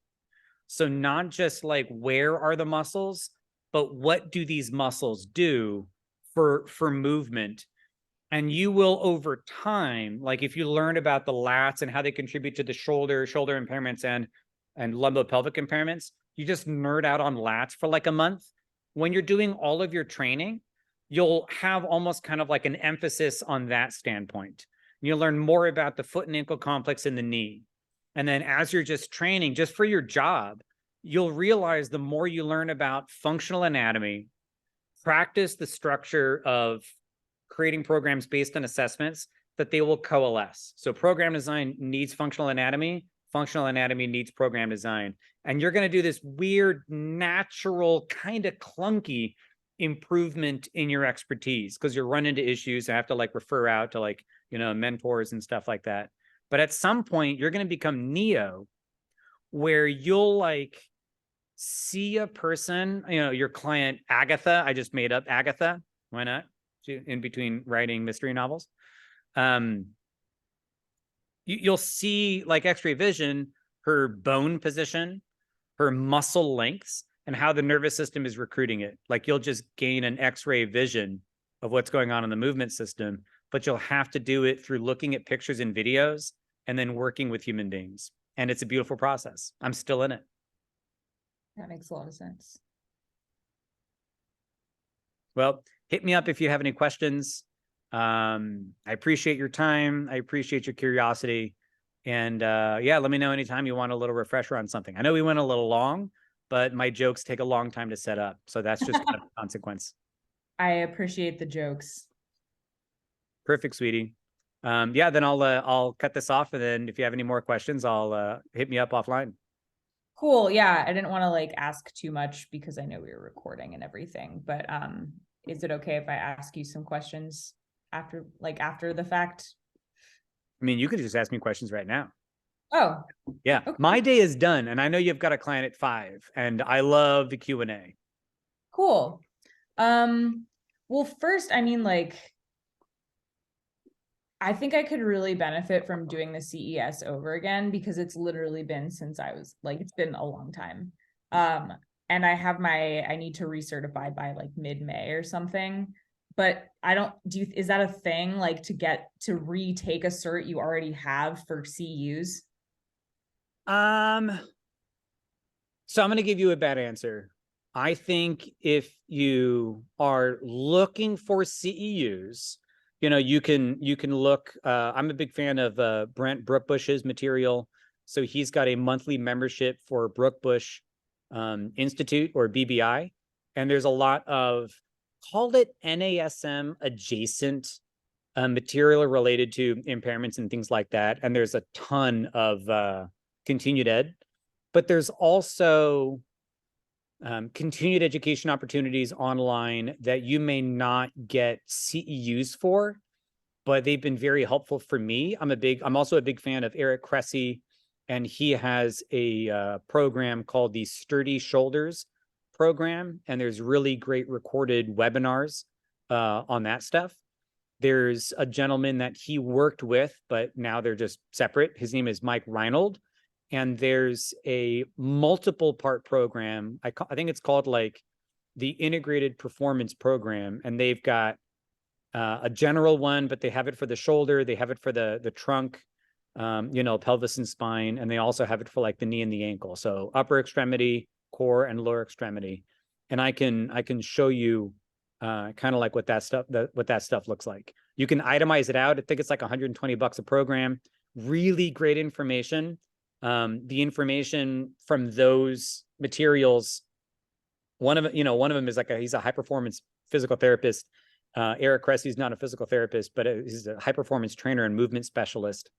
And they've been one of the biggest reasons that I have like my current level of knowledge and understanding. and their presentations are better than anything I've had in any of my master's courses.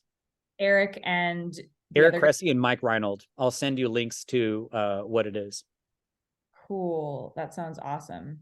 I'm like genuinely interested in this stuff, but for practicality purposes, you think that some of those are CEUs and some of those are not CEUs? Yeah, the stuff from Eric Cressy and Mike Reinold, you could probably petition NASM as a CEU, but they're not annually CEU approved. All of Brent's stuff is NASM, and it's approved through a bunch of certifying bodies. So the more contact hours you do with that, you can accumulate those CEUs. Gotcha. Okay, cool. That sounds great. Thanks, man. You're very welcome. I will speak with you later. Yeah, I really appreciate your time on this. All right. Bye. Bye.